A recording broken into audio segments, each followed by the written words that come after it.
Have you ever wondered if a person's true worth lies in the expensive suit they wear, or in the lifelines written with sweat and integrity? Amidst the biting frost of Chicago in late November 2025, stands a young black girl named Maya Jenkins. She stands before the towering Sterling Corp, a fortress of glass and steel reflecting the gray Chicago River. In her hand, she carries nothing but a cracked smartphone and a tattered notebook belonging to her late father. The world looks at her and sees only a poor child from the South Side lost in the cathedral of billionaires. They mock her thrift store dress, they judge the color of her skin, and they issue a challenge they believe will crush her. Solve this problem, and I'll let you buy my company. But what millionaire Arthur Sterling doesn't know is that sometimes the people the world considers nothing are the ones holding the entire truth. This confrontation won't just shake a billion-dollar empire, it will warm hearts with a true lesson on family and kindness.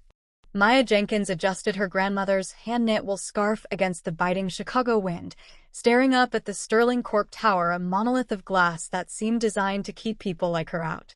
She felt the weight of her father's leather-bound notebook in her satchel, its pages a silent map to a treasure Arthur Sterling had stolen years ago.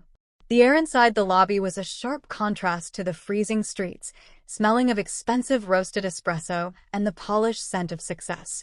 Maya's scuffed shoes clicked softly on the pristine marble floor as she approached the reception desk. She had stopped at Mama Rosie's diner earlier, spending her last few coins on a black coffee and leaving a small tip for the waitress, a habit of dignity her father had always insisted on, no matter how empty their pockets were. "Can I help you, kid?" "The delivery entrance is in the back," a security guard grunted, his eyes scanning Maya's faded thrift store dress with a dismissive squint. "I'm here for the junior developer interview." "My name is Maya Jenkins," she replied, her voice steady despite the tremor in her hands.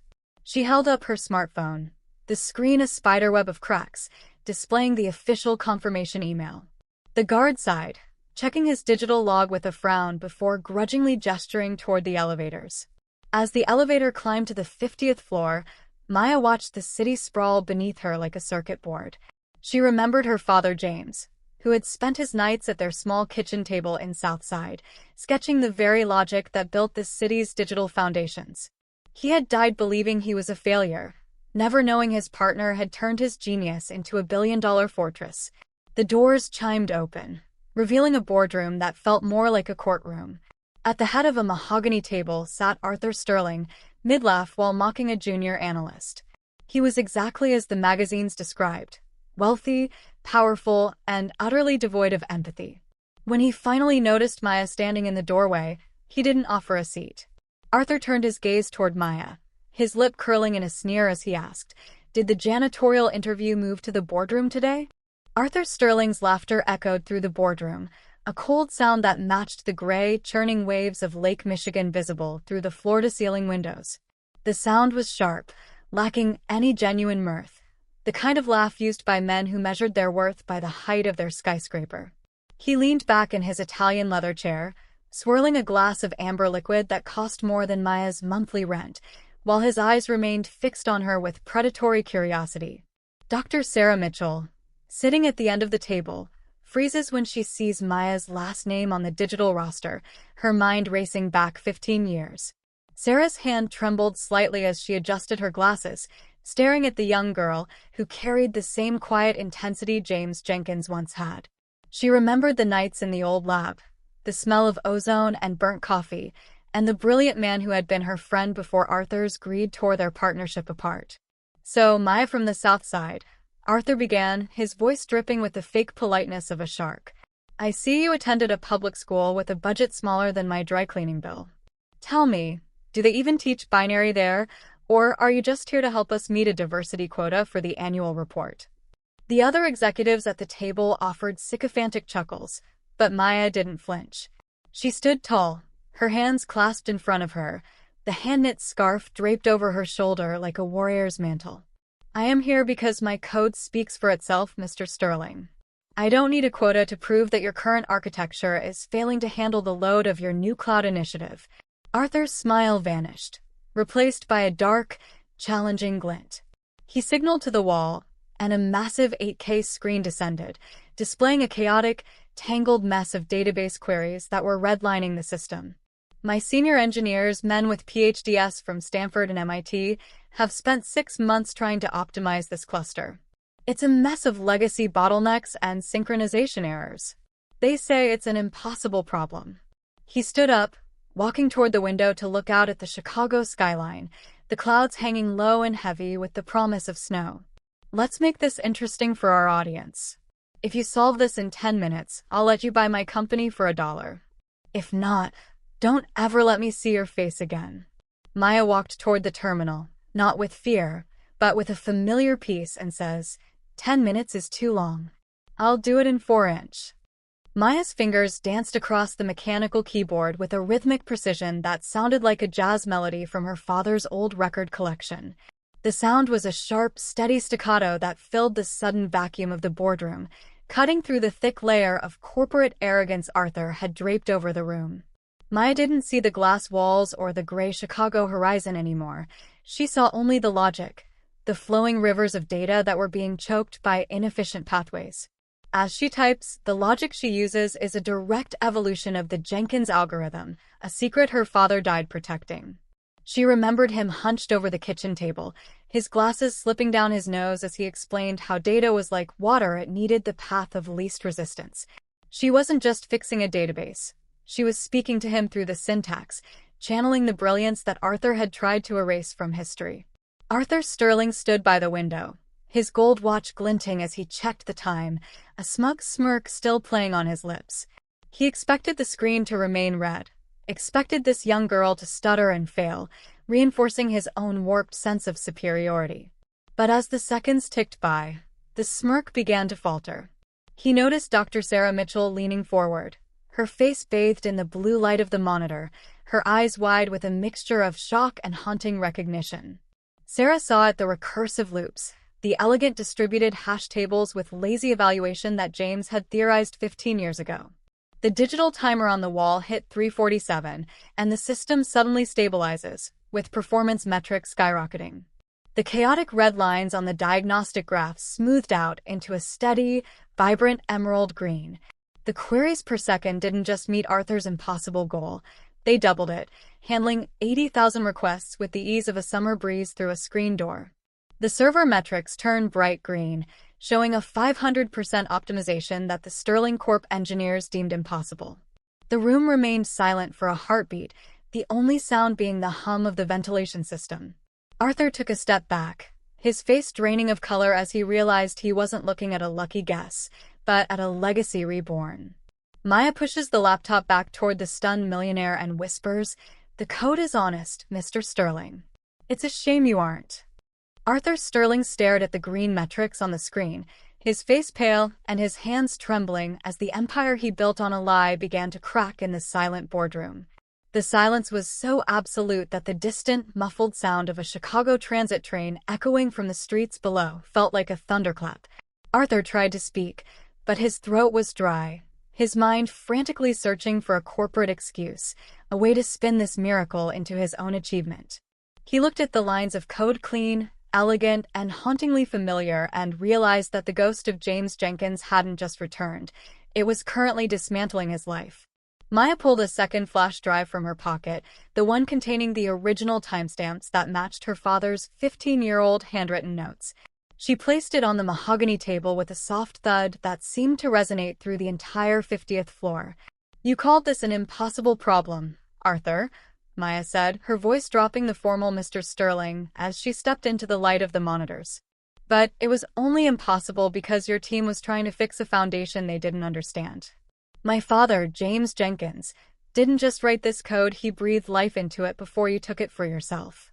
Maya presents the Jenkins commit logs, proving her father wrote 97% of the code Arthur claimed as his own. As the logs scrolled past on the massive screen, Sarah Mitchell stood up, her eyes wet with unshed tears. She saw the dates from 15 years ago, the very weeks James had been undergoing his first round of grueling treatment at the hospital. The logs showed James working until 3 a.m., perfecting the architecture, even while his body was failing him. Arthur offers Maya $1 million consulting fee to sign a non-disclosure agreement and walk away.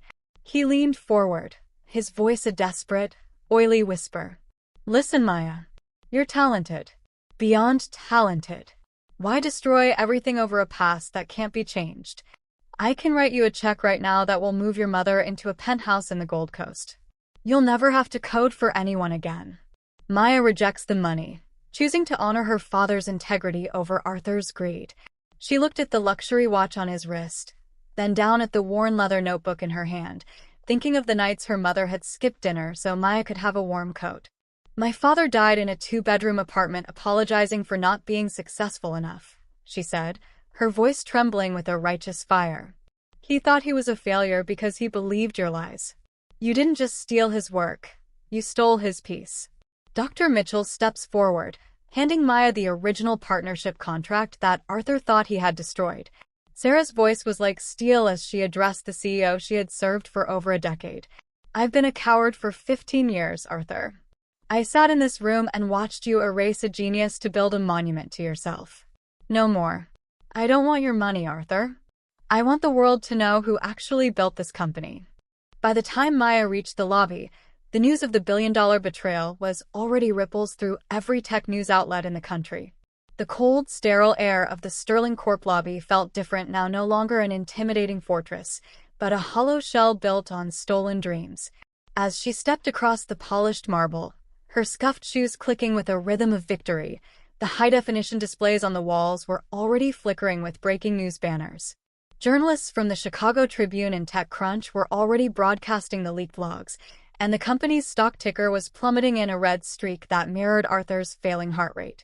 The security guard who had mocked her earlier now refused to meet her eyes as she walked past him with her head held high. He stood rigid, his face flushed with embarrassment, suddenly realizing that the young girl he had tried to bar from the building was the very person who had just dismantled the CEO's legacy. Maya didn't offer him a glance of spite. Instead, she felt a profound sense of lightness. The weight of her father's notebook in her bag no longer felt like a burden of secrets, but a badge of honor that the whole world was finally beginning to see. Maya meets her mother at Mama Rosie's diner, where the patrons recognize her from the breaking news. The diner was warm, smelling of fried onions and overbrewed coffee, a sanctuary that felt more like home than any skyscraper ever could. As she walked in, the bell above the door chimed, and a hush fell over the room. Old men in newsboy caps and waitresses with tired eyes looked up from their plates, their gazes shifting from the television mounted in the corner to the young girl standing at the entrance. Then a slow, steady applause began, a heartfelt tribute from a community that knew what it was like to be overlooked and exploited. Arthur Sterling is officially forced to resign by his board of directors as the company's stock plummets. In the quiet of the boardroom she had just left, the millionaire sat alone, watching his digital empire evaporate into lines of code that no longer belonged to him. The arrogance was gone, replaced by the crushing realization that money could buy silence for 15 years, but it could never buy the soul of a genius like James Jenkins. A group of pro bono lawyers contacts Maya, offering to ensure the Jenkins name is restored to the patents. Standing in the middle of the diner, Maya felt her phone buzzing incessantly, not with insults, but with offers of justice.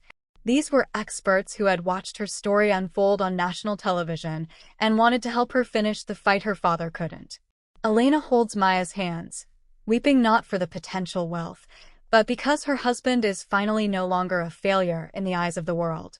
Her mother's hands were rough from years of hard labor, but they held Maya with a strength that felt like an anchor.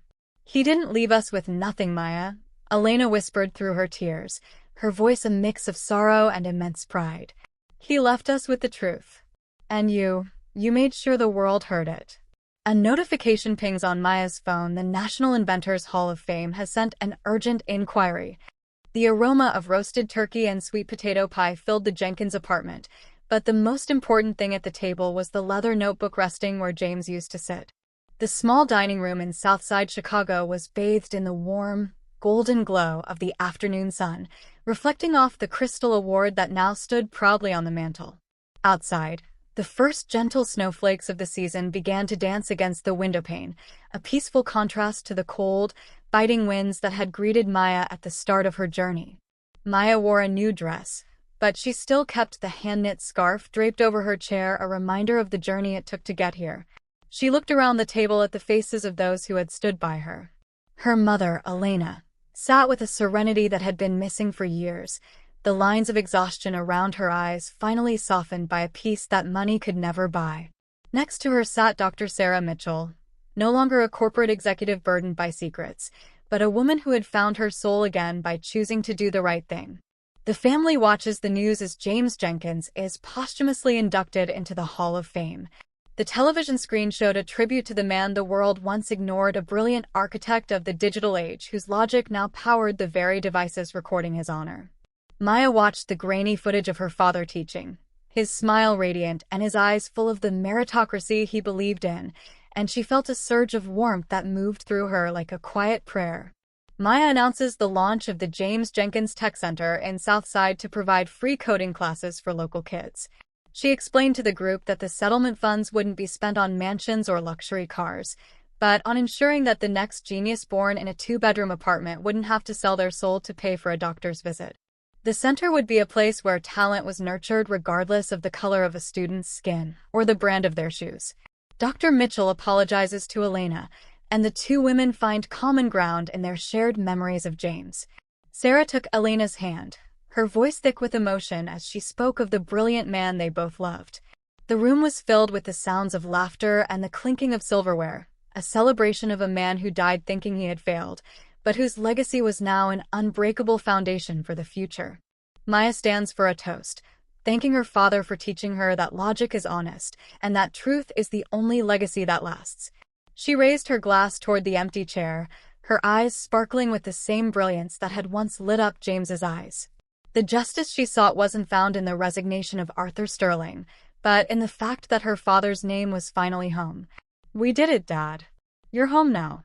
Maya's journey reminds us that while a person's worth is often judged by their outward appearance, their true legacy is written in the integrity of their heart and the brilliance of their mind. Like a quiet lamp in a window, a single act of courage can illuminate the darkest paths, proving that justice and kindness will always find their way home to those who wait. As you reflect on the quiet gifts of love and truth in your own life, remember that a simple smile or a fair judgment today can spark a fire of hope for someone else tomorrow. When we choose to look past the surface and honor the genius in every soul, we open the door to a world where every dreamer can finally belong.